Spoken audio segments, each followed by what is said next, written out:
tardes. Saludamos a todas las personas que nos acompañan hoy en una nueva jornada de la Feria Internacional del Libro Bio Bio 2023, tanto acá de manera presencial como a quienes están siguiendo nuestra transmisión en vivo. Hoy nos reunimos para presentar el libro Descolonizando territorios urbanos, de la planificación colonial a respuestas desde la interculturalidad crítica, de los editores Matthew Colkins, Carlos Cornejo, Mauro Fontana, Yanina Herrera, Diego Benavente y Estefano Vergara, y les contamos que este libro fue publicado por la editorial Universidad de Concepción. Este libro analiza de manera crítica y comprometida y en distintos territorios nacionales la colonialidad existente en procesos de planificación estatal y las respuestas planteadas desde la interculturalidad crítica por parte de diversos actores. El objetivo es contribuir a los recientes debates sobre los elementos históricos y actuales que han llevado a la conformación de ciudades bajo los procesos de colonización interna desarrollados por el Estado-Nación chileno. Los textos reunidos en este libro indagan en los efectos de políticas públicas, procesos de planificación territorial, urbanización expansiva y disputas en torno a la memoria como mecanismos vigentes de colonización territorial.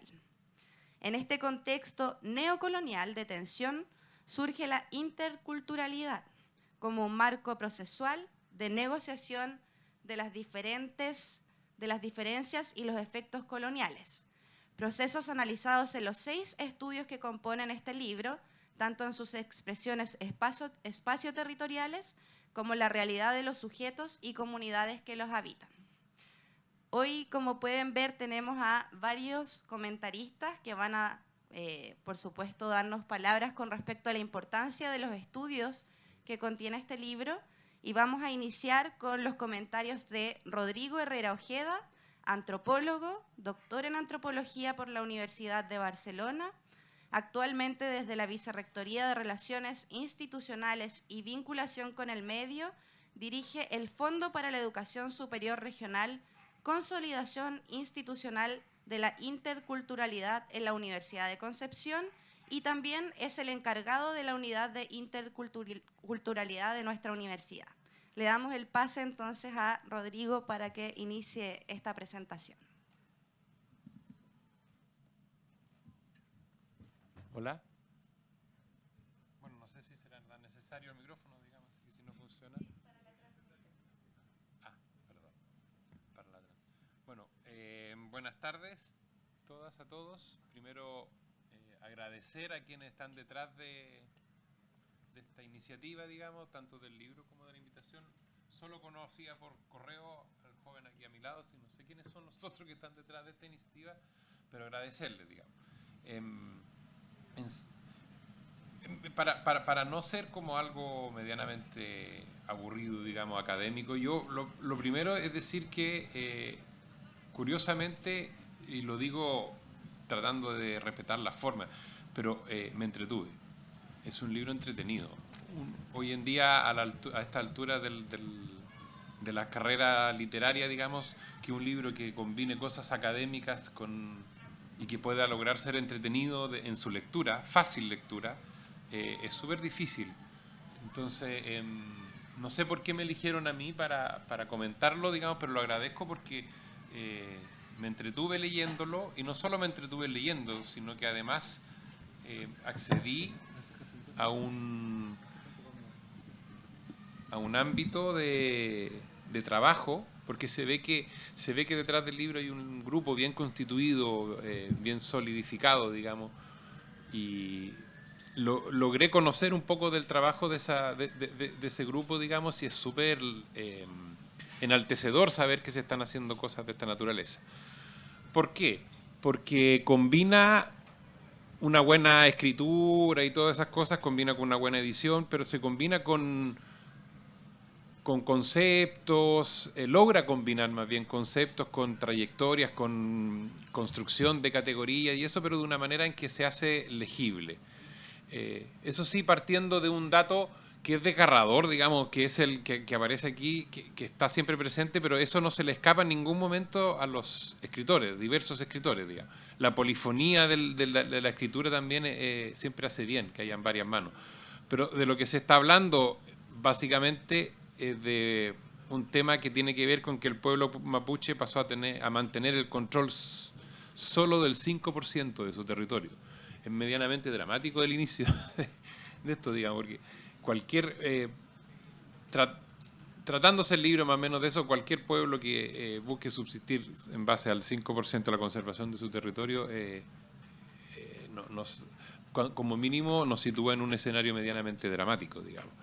Ahora, si al final incluso hay propuestas, o sea, no solamente hay un estado de la cuestión, no solamente hay una creación de categorías y de conceptos, hay unos muy entretenidos que me encontré, conceptos que el colonialismo de asentamiento, no sé si será originario de los que me escribieron este capítulo o estaba hace tiempo dando vuelta, pero una cosa que me hizo mucho sentido, digamos, que son cosas súper sencillas, es cuando aquí habla del el mapuche sin mapu.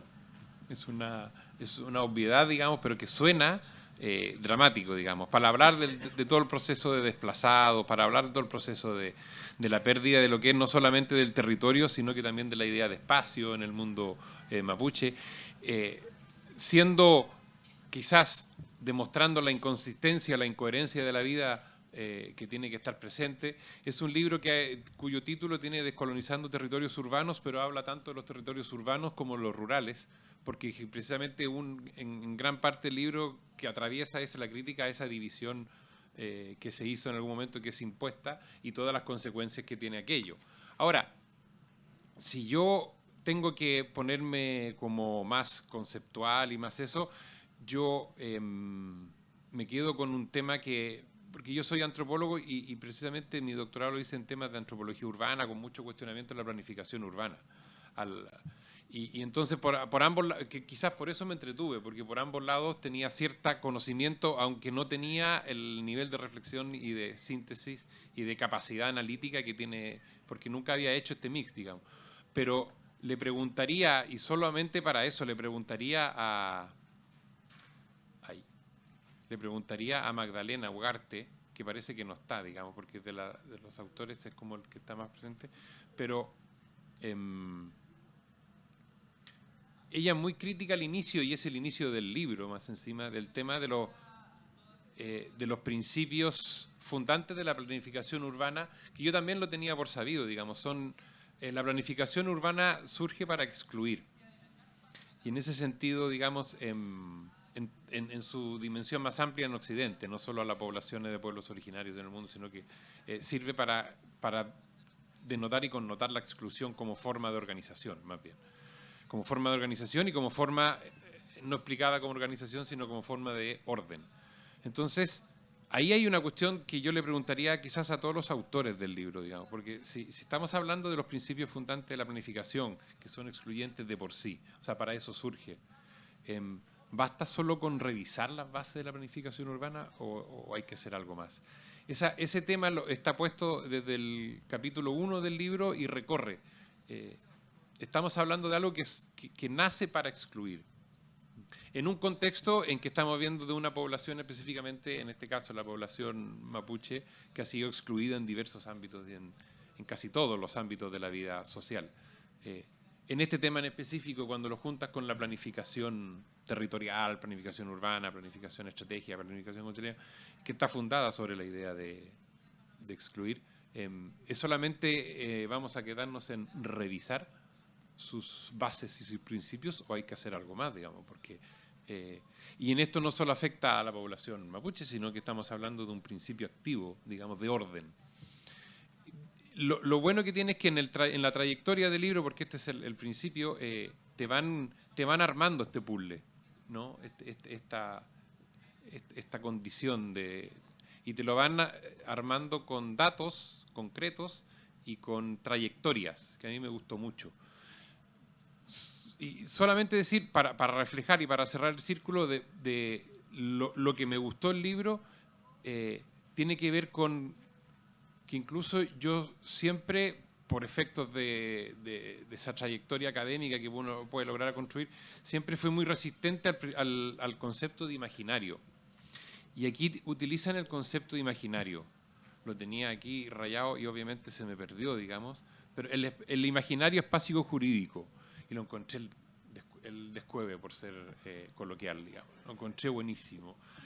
O sea, como concepto y como posibilidad de recorrido, hablar del imaginario espacio jurídico que se construye en Chile para entender ese proceso colonial sobre la población mapuche, que como resultado ya, como decía, termina en que solo el 5% de la población mapuche habita el territorio que era ancestralmente habitado, lo encuentro fenomenal. Me encantó, siendo yo un reticente, cuando lo vi dije, ¡ay! Aquí vamos a pelear.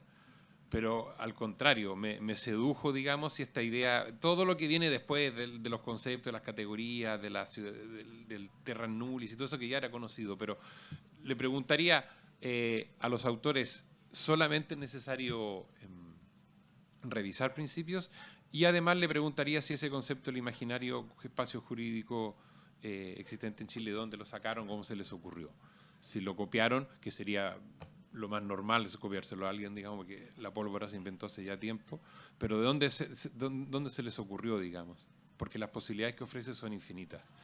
Y en eso, entonces yo me quedo con eso, y con eso ya se valida para mí absolutamente el que las personas lean este libro por todo lo que ofrece. Distintos caminos, distintas posibilidades, distintas autorías, pero distintas perspectivas dentro de un gran armazón. Así que esto es como obvio que en una presentación de un libro uno va a decir qué bueno es el libro. Sería como decir, no me gustó. Pero en este caso es verdad, digamos, me gustó y mucho. Lo encontré súper entretenido de leer. Eso no es fácil en un libro hoy en día. Eso, muchas gracias.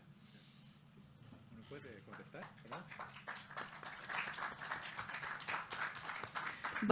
Bueno, primero agradecemos los comentarios de Rodrigo. El autor le pedimos que guarde la memoria o después le recordamos las preguntas. Vamos a dar un espacio para el diálogo. Si se olvida, le recordamos, no hay ningún problema. Pero para respetar el orden y luego piensen también en preguntas si es que tienen o comentarios, dudas a las personas que están acá presentes. Vamos a seguir, como decía, con nuestra organización de esta presentación, lanzamiento, con las palabras de Voltaire Alvarado.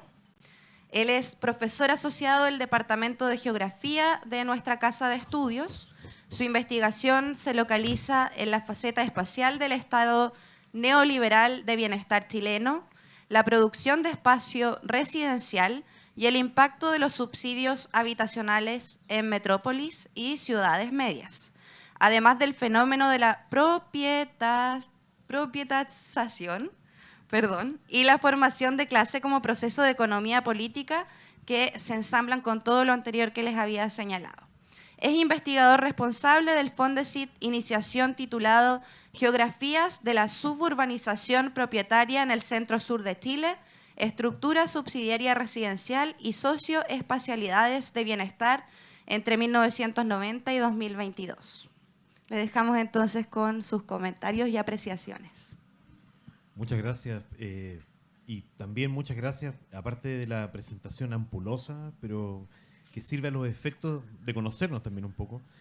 El saludo a las personas que participan de la edición y autoría del libro, en considerar que alguien que podría venir de la geografía urbana sería más bien tradicional, diría yo, podría hacer una contribución en la lectura de este documento. Así que voy a evitar todo tipo de viviendismos y viviendologías que son más o menos recurrentes en este tipo de presentaciones, y voy a ir a lo que realmente convoca del texto, que no está precisamente en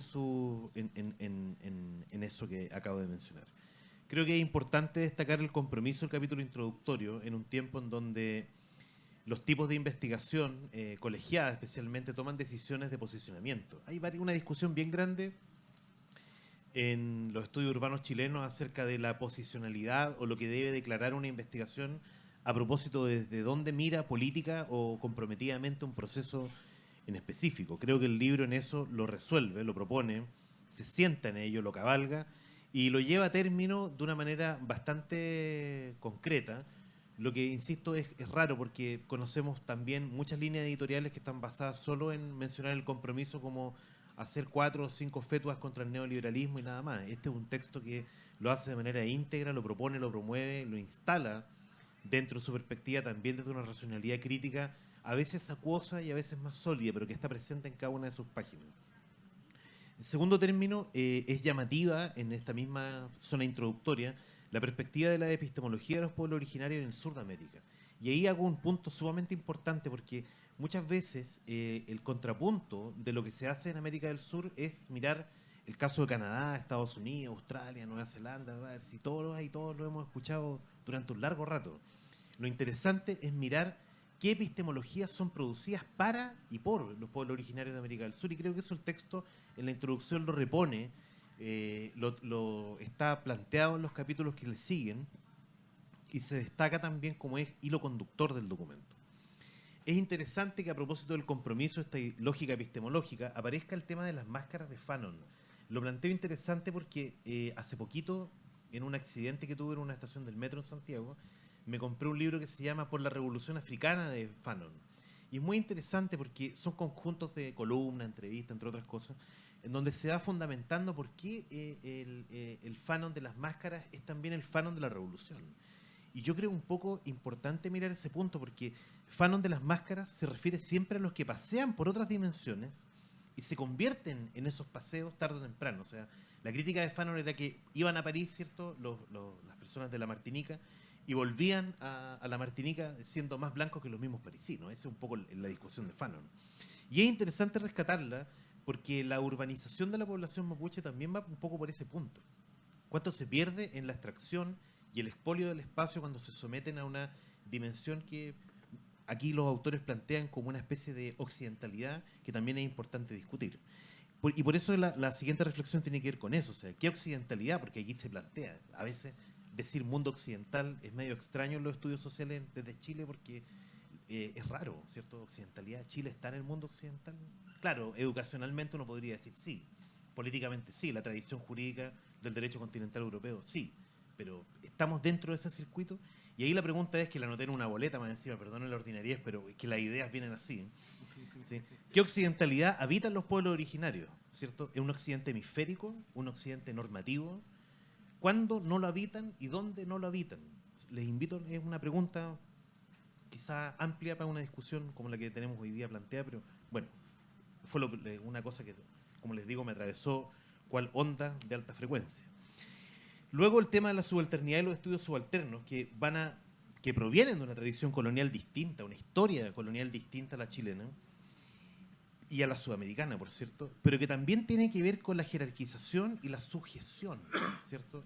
La raíz latina de la palabra sujeto viene de subjectum en latín, y ese es el que está sometido a algo, a su conciencia, a su capacidad de resolución, a su capacidad de enfrentar la vida, a su capacidad de abrirse al tiempo, no lo sé, pero la cosa de la subalternidad vale la pena mirarlo, porque los autores, las autoras que citan en la introducción nuestros convocantes, vienen de una tradición en donde la idea de la subalternidad viene también de la heterogeneidad, ¿cierto? Y ahí hago un poco el caso de Chatterjee a propósito del nacionalismo.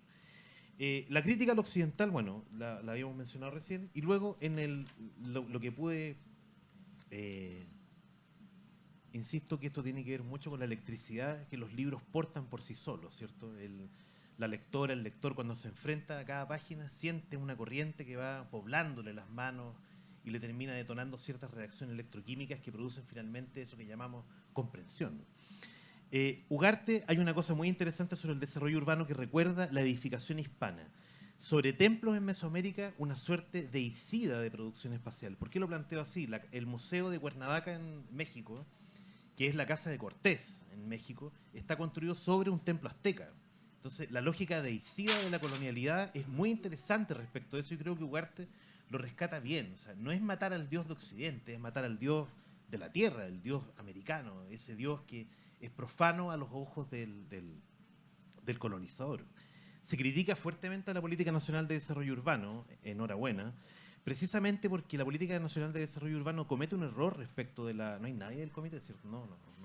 comete un error a propósito de lo que tiene que ver con los pueblos originarios. Les pone rostro humano y le pone interculturalidad a cualquier cosa. Y eso tiende a ser un poco peligroso. Dante Choque, que está aquí en la mesa, así que me puede tirar cualquier cosa cuando quiera. Hay una cosa muy interesante sobre la jerarquía de la planificación. A veces la planificación nosotros la remitimos al instrumento, pero no la orientación que tiene. La planificación no tiene alternativa de transcultura, de ser intercultural, de ser propositiva en eso. No le interesa, y le agradecemos mucho a Dante que lo mire desde la perspectiva de región y a partir de las estrategias regionales de desarrollo, que también son un capítulo olvidado a la hora de observar estas transformaciones y los procesos que los autores y las autoras tratan de describir. Es interesante porque hay un escaso reconocimiento, una escasa empatía fundada en el reconocer al otro. Y ahí yo eché de menos, transversalmente en el libro, a Will Kimlicka, que trabaja estos temas de reconocimiento, interculturalidad, y que viene también de una tradición parecida, insisto, que nosotros miramos mucho con ansias de respuesta, que son los estudios en Canadá, en Nueva Zelanda. A propósito de nuestro amigo Mauro Fontana, que está aquí también presente, pues, están todos presentes, debería haber venido con un casco o algo así.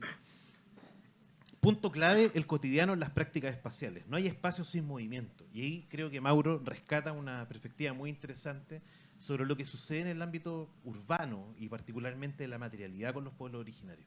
No es fácil desarrollarlo cuando en realidad usted está ofreciendo espacios de sustitución a los que perdieron, fueron arrebatados y expoliados de sus tierras. Los pueblos originarios insertos en la dimensión metropolitana no tienen por qué someterse en la individuación. Miramos un poco lo que dice Chantal Mouffe. Las ciudades pagan ingentes recursos por más y mejor comunidad sin resultados. Y por cierto, sin interculturalidad, sin inclusión, sin reconocimiento. Janine Herrera, a quien conozco, fue estudiante del magíster, proceso urbano sostenible de nuestra facultad, señala una cosa muy interesante sobre el habitar como una acción de ser permanente. O sea, el ser nunca está acabado, porque se enfrenta al tiempo, se enfrenta al espacio. Y por lo tanto, lo habita y de cierta forma lo acciona a cometer permanentemente otras acciones. Nunca se abandona, jamás se extingue ese habitar. Es un todo inacabado. Yo creo que el trabajo de Yanina vale la pena observarlo, más cuando le toca defender su tesis en marzo, a quienes invitamos a que lo puedan observar, ¿cierto? Para poder conocer también a qué se refiere Yanina con esta lógica del habitar. El habitar convoca muchas cosas. Es un concepto que también organiza varias discusiones, como el territorio 2.0 hoy día, en el año 2023. ¿Y por qué señalo el habitar? Porque el habitar es una acción que nunca está terminada, no tiene frontera, no define bordes. Y observar en el trabajo de Yanina esa parte me pareció bastante interesante. Con Benavente, el último capítulo, aparece el concepto de pobreza que en los otros documentos no había estado quizá con el realce que aquí se le otorga. Primero con la pobreza como una contradicción semántica. Indígena e indigente no les tienen que sonar raros como si son accidentalmente.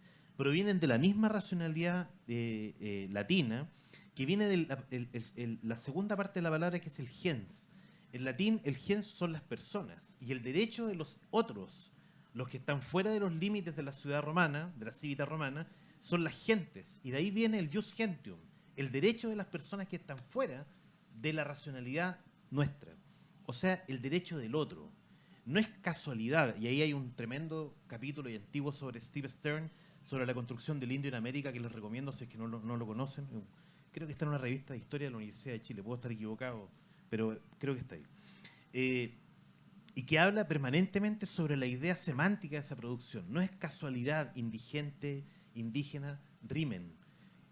Lo que es menos casual es que combinen. Y aquí el trabajo de Benavente en realzar esa lógica con un trabajo cuantitativo muy interesante, pero también que tiene que ver con la forma en la que se observa la pobreza desde los parámetros de medición y estimación que tienen a nivel societal el Estado chileno. O sea, vamos a medir la pobreza solo con base a ingresos, lo vamos a medir solamente con base a escolaridad, indicadores convencionales, cuando también lo podríamos evaluar desde otras perspectivas. Quiero finalizar y señalar que el capítulo de mi amigo Matthew Golkins no lo observé aquí, ni lo voy a observar porque tenemos muchos negocios juntos y sería exponernos, ¿cierto?, en colectivo, pero finalmente quiero agradecer que el trabajo, comparto plenamente lo que dice el profesor Herrera a propósito de la importancia de tener un libro entretenido, pero también un libro que sitúa problemas que son observables en nuestra cotidianeidad. Esta es una universidad que gobierna una parte importante del conocimiento en el centro sur de Chile.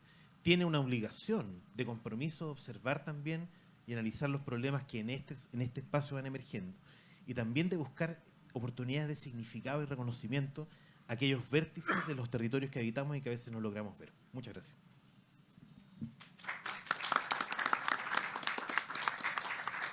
Muchísimas gracias por tus apreciaciones, Voltaire.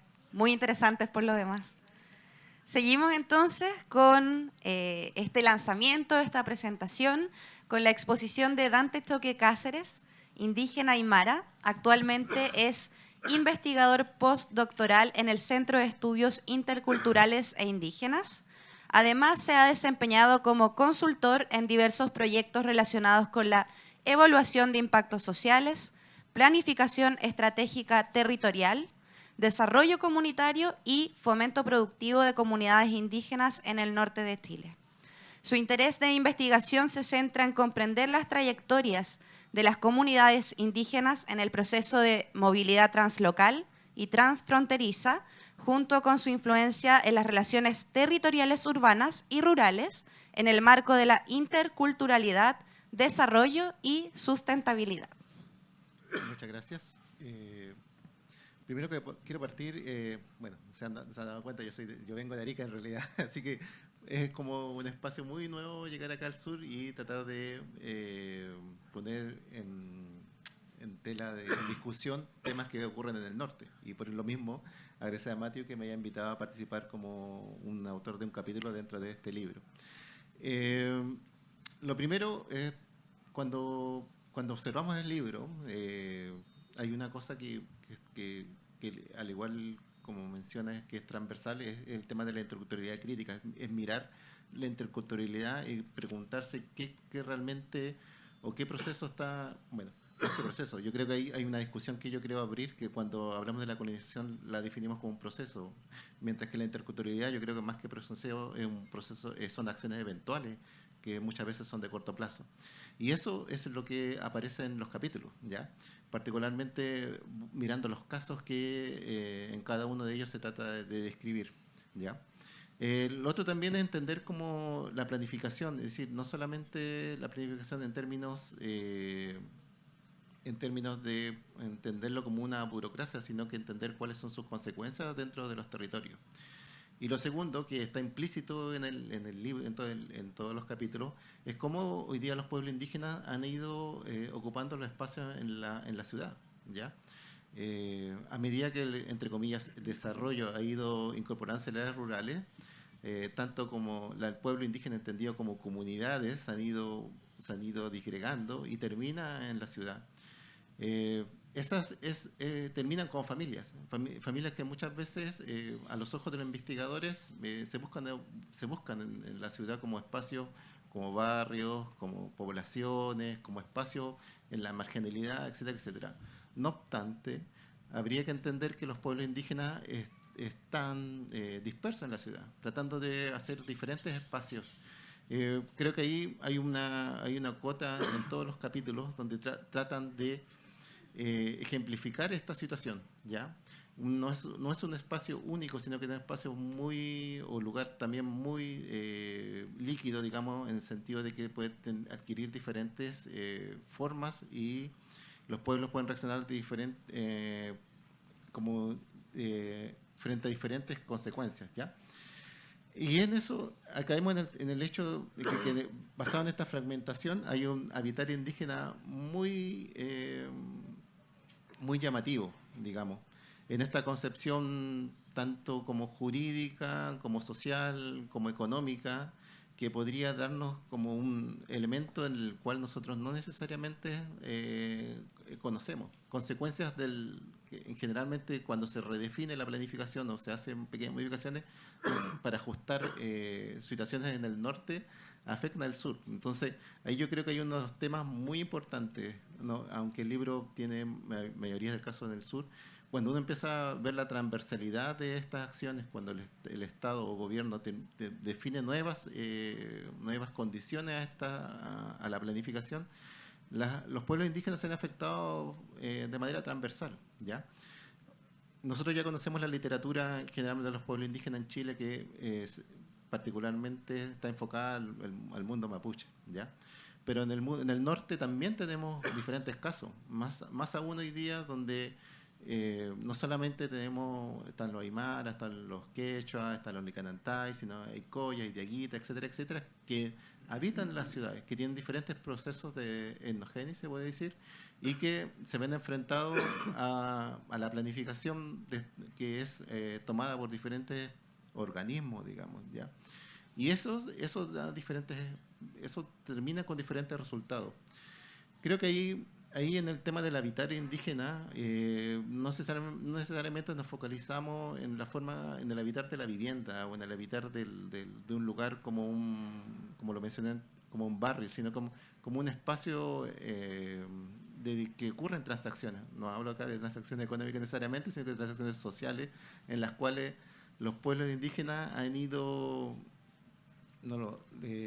entendiendo que su existir está vinculado a cómo han ido dejando de tomar decisiones sobre los territorios que generalmente en los cuales ellos dominaban. Y hay un tema muy llamativo respecto al tema del reconocimiento. El reconocimiento dentro de las estructuras que nos define la planificación y en cuyos espacios se deja poco se deja poco en términos de participación, ¿ya? Muchas veces se encuadra en temas de consulta indígena, muchas veces se encuadra en temas de participación indígena, pero en la práctica, ¿cuántas veces se han hecho planificaciones cuando se define, no sé, un plan regulador, un plan comunal regulador, digamos, a nivel municipal? Digamos, ¿cuántas veces? Solamente porque no existe la cantidad de población en la ciudad, que esa población indígena en la ciudad. Entonces, hay un tema bien llamativo, digamos, desde la particularidad de que los pueblos indígenas en la ciudad intentan organizarse frente a condiciones en las cuales son difíciles de cambiar. Y ahí me queda pensando sobre lo que menciona el tema jurídico. O sea, el tema jurídico tiene un punto en el cual los pueblos indígenas no han tenido participación. Entonces, cuando vemos la necesidad de expresarse, termina en manifestaciones que las cuales no necesariamente son entendidas, ¿ya? Y creo que hay un tema muy amplio de discusión. Creo que el libro en sí propone muchas ideas. Creo que te da para seguir investigando. No digo que hay que hacer otro libro con capítulos nuevos, pero da para seguir investigando respecto de cómo ocurren estos hechos en la ciudad, en las provincias, en las regiones, en los barrios, en los mercados, y cuál es la realidad transversal del país. No solamente viéndola desde yo entiendo acá en el sur se entiende más el tema mapuche, pero también viéndola qué es lo que va ocurriendo, esta ruralidad que se va imponiendo o emergiendo en las áreas, esta urbanidad que emerge en las áreas rurales, es decir, en el sentido de cómo a veces se van ido adoptando formas de entender que no necesariamente emergieron en la ruralidad, sino que son extrapoladas de las ciudades hacia las áreas rurales. Gracias.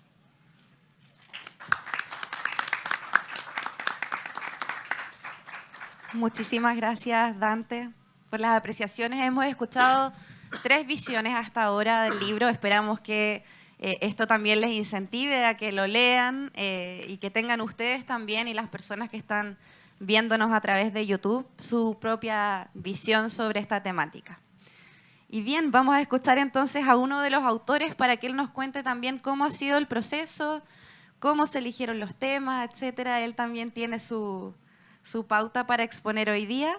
Él es Matthew Colkins, arquitecto por la Universidad de Sao Paulo y PhD en estudios urbanos. Busca con sus investigaciones contribuir a una descolonización plena de los diversos mundos espaciolegales existentes. Muchas gracias. No sé si parece que se escucha. Perdón por la mascarilla, que ando con una tos. O sea, yo más que hablar del libro, yo creo que quería como tener el espacio para conversar con los que están acá en la mesa. Quizás sí decir algo que es interesante este esfuerzo de hacer un libro de forma colectiva, porque este es un libro con 6 editores, más 2 autores también, entonces son 8 entre todos los autores y editores, es un grupo bastante grande. Nos pasó cuando pidieron para hacer la imagen del festival, que como que salimos un poco del formato. El formato son máximo 3 personas, no existe un formato para 8 personas. Entonces ahí uno siente un poco esa, ¿cierto? En general la escritura es una cosa más bien solitaria.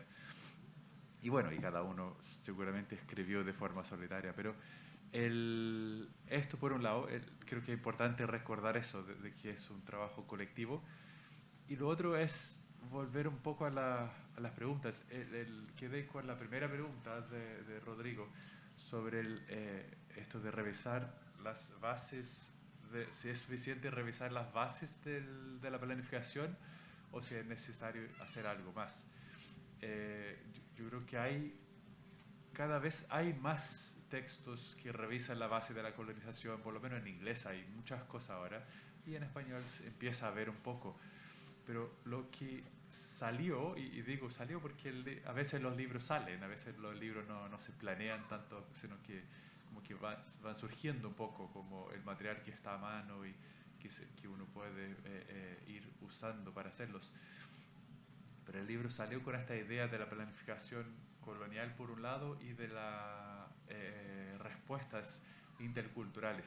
Yo creo que eso tiene que ver, la misma lógica, también es una cosa, las respuestas, yo creo en lo personal, y tal vez podríamos conversarlo en el grupo, creo que las respuestas no son de la planificación, básicamente, por eso el libro está dividido así. La planificación no ha podido cambiar. Claro, la planificación viene de esta idea de exclusión, nace con la idea de poder garantizar la exclusión, garantizar ciertos valores de suelo, cierta, ¿cómo se llama? Pureza, no es racial, pero como segregación, garantizar una segregación y estar lejos del otro molesto. No creo que la solución, por lo menos acá en Chile, no se está dando desde la planificación. La planificación ni siquiera, como dice Dante, ni siquiera entiende que hay un problema, simplemente hay un modelo que se sigue avanzando y la planificación sigue haciendo lo que hace. Y bueno, nos llegan ahora con una consulta indígena, bueno, hay que hacerla. No sabemos muy bien cómo hay que hacerla, no sabemos muy bien por qué. Y si uno, es un poco extraño, uno se para desde el punto de vista de las comunidades, uno hace el esfuerzo de entenderlas y es como absurdo, cómo no importa lo que pensamos, cómo no importa nuestra forma de vida, cómo no importa, es como muy extraño el sistema, cómo se ha puesto una contra la otra. Un sistema de planificación se ha puesto contra los pueblos, en el fondo, que no los trata así, los trata como etnia, pero como personas con alguna cuota étnica, pero no logra, hay un sistema muy complejo, cómo uno sale de esta como trampa, digamos. Y el libro lo que propone es que la solución es de la misma gente, la gente está haciendo cosas, está planificando la ciudad si uno quisiera, es decir, usar la palabra sucia, digamos, de la planificación, desde la misma comunidad, se están haciendo cosas, ¿cierto? El capítulo de Janina están recuperando prácticas y eso tiene un sentido de tratando de humanizar la ciudad de otra forma, tratando de que la ciudad no sea la misma.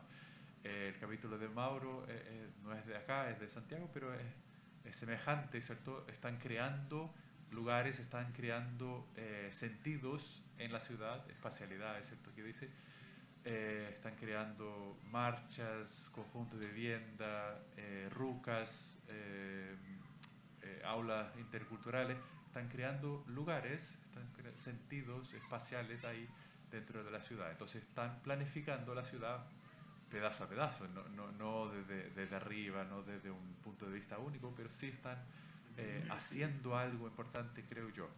Y bueno, el caso el capítulo de Diego lo que habla es de es complejo, ¿cierto? Sale a ir a las comunidades rurales y dice, bueno, hay un problema bastante complejo.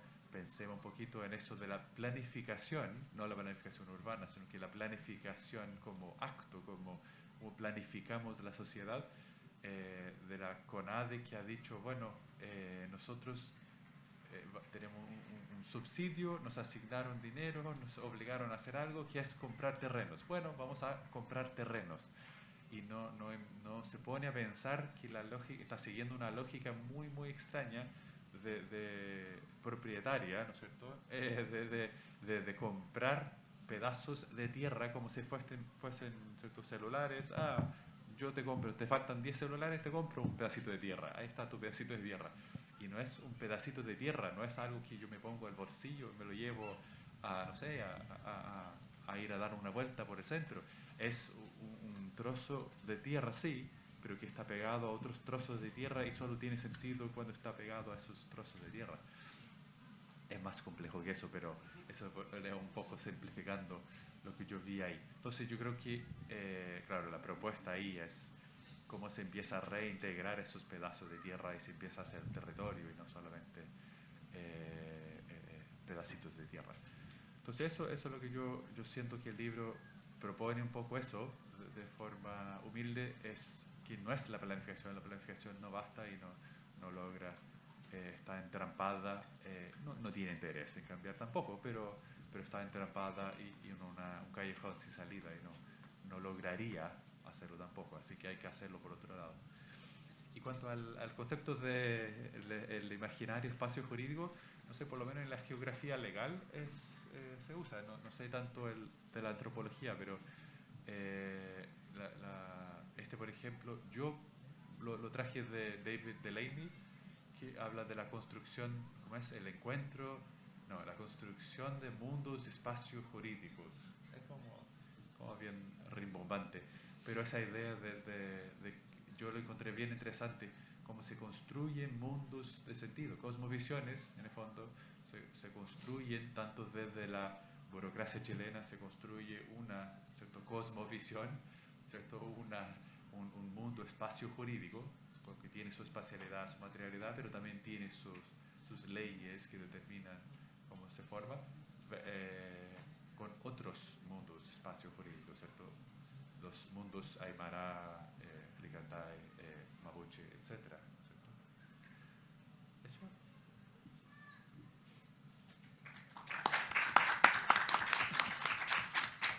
Muchas gracias, Matthew. Desde Editorial UDEC aprovechamos también de felicitarles y estamos muy contentos también por poder publicar este libro que sin duda va a ser un aporte para los diversos estudios sobre estas áreas que se mencionan en esta obra.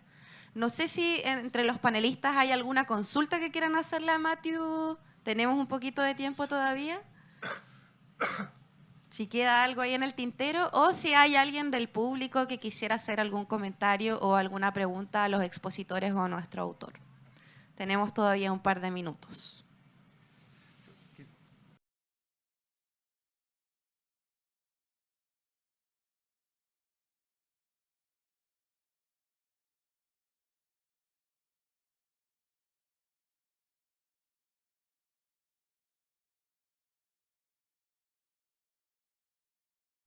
No como la colonización como un evento, ¿cierto? Se colonizó Chile en 1500 y tanto, sino como un proceso continuo que sigue pasando, ¿cierto? Que sigue existiendo la colonialidad y sigue manifestándose. Pero está súper interesante eso, pero la interculturalidad se da como eventos, ¿cierto? Se da como estos pequeños arranques, bueno, hagamos algo. Esperemos que no sea así en el programa de interculturalidad de la universidad, pero también en muchos casos. Entonces yo pienso que la gran, volviendo a lo mismo, que la gran, como solución es extraña, pero como la gran sacada del libro es que no es, si es del gobierno siempre van a ser pequeños arranques, solamente va a ser algo, un proceso continuo. si es de la gente que le interesa. Entonces ahí puede haber un poco más de, ¿cierto? Con todas sus dificultades, con todo lo complejo que es la vida, puede haber un poco más de constancia en el proceso de interculturalidad desde las comunidades. Pero ahí es casi como más que interculturalidad, es como culturalidad, ¿cierto? Falta el inter todavía. Pero bueno, pero hay cosas para ir como conversando. Y ahí quedé solamente con la pregunta. Yo el Volter hizo un montón de preguntas, no sé si entendí la mitad porque mi cabeza anda un poco lenta hoy día iba a decir con la tos, pero yo creo que siempre es mi cabeza un poquito lentita. Pero estas de como era aquí, occidentalidad, habitan los pueblos en la ciudad, algo así. Eso no tengo la respuesta, no sé si alguien tiene como alguna sugerencia. Encantado de escucharlo, sí, creo que es interesante. ¿Qué es esto de venir a la ciudad? Es de alguna forma evitar un mundo ajeno, ¿cierto? Pero también es hacer lo propio de alguna forma. En Santiago se habla algunos autores hablan de la diáspora, ¿cierto? Como el pueblo mapuche es bien complejo, pero tratando de simplificarlo, pensemos que no existen pueblo mapuche en Santiago, por lo tanto estaban en el sur, por lo tanto los que están en Santiago fueron a Santiago y por lo tanto son migrantes y no locales y por lo tanto están en diáspora. Y la ciudad como un lugar ajeno, pero también a la vez es territorio propio, entonces es complejo, es bien complejo eso creo que me enredé y no dije nada. ¿Alguna respuesta del público hay sobre qué es eso de habitar la ciudad? Muy bien, tenemos dos. ¿Cómo lo hacemos? ¿Se acercan? Les presto mi micrófono.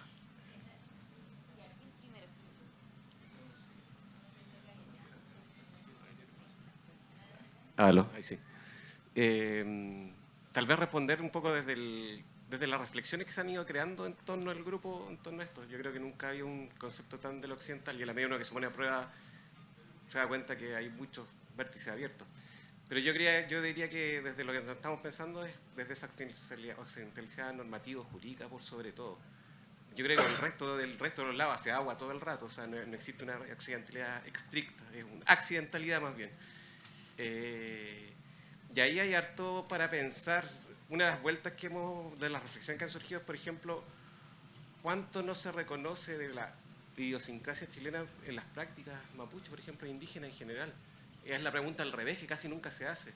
¿Cuánto de lo que hoy día habitamos cotidianamente más bien responde a nuestro acervo anterior y que no lo reconocemos? Y eso es lo que probablemente lo que haga salir fuera del molde de muchas de las cosas que suceden en lo cotidiano de la gente frente a esa normatividad impuesta que siempre está rigiendo. Y yo creo que una de esas preguntas que ha empezado como un poco a cruzar hacia el otro lado, ¿cómo lo vemos desde el otro lado? Si se asumiera, mira, ¿por qué llegamos, por ejemplo, a la investigación del tema de las toponimias en las últimas veces? Por eso, porque cuánto nos logra descifrar y cuánto conocemos y cuánto lo veíamos acá, la gente que estaba asociada a las caletas, cuánto de eso tiene que ver con su acervo lasquenche y no tiene que ver con otra cosa. Y que se ha ido cruzando con otras cosas y que más bien estos procesos más bien coloniales han ido encubriendo eso. Y eso, pero eso está latiendo ahí todo el rato. Un poco por ahí va la respuesta, creo.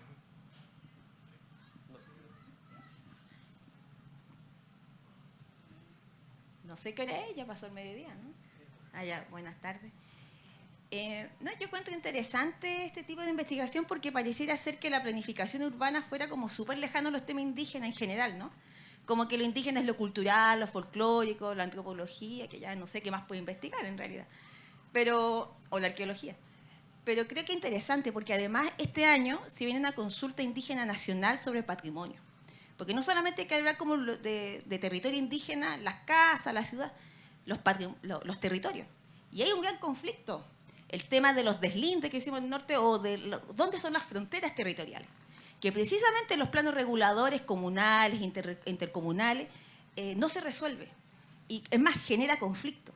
Por eso muchos de los planos reguladores, las comunas, en general en Chile, no pasan por consulta indígena, hacen un invento, ¿no? Una cosa media rara, como focus group, algo así. Entonces creo que es interesante cómo se va cómo, voy a tomar lo que dice acá el compañero, cómo lo indígena va tomando espacios, ¿no? Y creo que esto provoca, porque lo interesante es provocar al Estado, para que genere esto, ¿cómo se llama la ley esta de urbanismo, general de urbanismo? Que es súper rígida. Y además vemos otro tema, ¿no? Las inmobiliarias, que no es un tema ajeno. Vemos hoy en día el gran debate en Chile de las inmobiliarias en las costas, y las costas tampoco están ajenos al tema indígena, ¿no? Quizá hoy en día la ley, por ejemplo, de humedales costeros, que ha defendido las dunas por algunos lados, pero sabemos que las consultas indígenas pueden ser mucho más fuertes en algunos casos para parar ciertas ambiciones extractivistas, y puede ser interesante. Entonces creo que esto plantea preguntas a futuro respecto a qué tenemos finalmente, y un tema que se planteó en el proceso constituyente, digamos que hubo participación indígena con los escaños reservados, que plantea finalmente a qué llamamos territorio indígena, ¿no? Creo que saliendo, ¿no? Y precisamente tomando eso de descolonizar, porque no es fácil descolonizar. En Bolivia, por ejemplo, solo tomo esto para terminar, cuando se crea el Ministerio de Descolonización y Despatriarcalización, incluso llegó el debate si usar corbata o no, o si usar pollera, porque la pollera también es intromisión colonialista. No sé, en Chile sí llegaremos algún día a un debate de ese estilo, ¿no? ¿Qué es descolonizar? Pero creo que eso abre estas puertas porque es importante ir provocando al Estado para mover a otros lados. Por ejemplo, vialidad. ¿En cuántos territorios vialidad no pasa, no va la máquina? ¿Qué consultas hace? ¿Dónde está el MOP? Y hoy en día la Dirección de Obras Hidráulicas. El MOP tiene también, así como las universidades, tienen sus secciones interculturales, no sé, de entenderse con los pueblos, pero aún así siguen amarrados a estas normativas que son súper rígidas y totalmente centralistas y colonizadoras. Entonces, creo que este tipo de investigaciones, desde mi punto de vista, humildemente, como ciudadana, aporta a provocar al Estado a mover, porque ya si no pudimos hacerlo con un proceso constituyente, porque ya sabemos lo que pasó, entonces, para entender, ¿no? Finalmente, esto lleva a la práctica, cuando hablamos de plurinacionalismo, que en Chile sí existe, cuando hablamos de esta brecha que existe en los pueblos indígenas, y para entender que Chile sí es territorio indígena, y no solamente donde está la gente de la ruralidad, que por cifra puede ser la minoría, sino también en muchos espacios.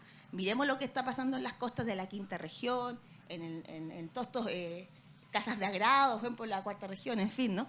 Que también cada vez las poblaciones costeras indígenas también se van reconociendo, importante entender. Entonces creo que un debate abierto, siempre el territorio de debate abierto, y ojalá que con la nueva consulta de patrimonio salga, ¿cierto?, del Consejo Patrimonial, la Cámara Chilena de la Construcción, porque no creo que haya representantes indígenas ahí, y no entiende lo que se entiende por territorio y protección finalmente ecosocial también de los territorios en general, porque hay que pensar de lo que está sucediendo en el mundo, ¿no? Va vinculado. La cosmovisión indígena en el mundo no es aparte, la gente no vive aparte, está todo vinculado con todo. Eso nomás, muchas gracias.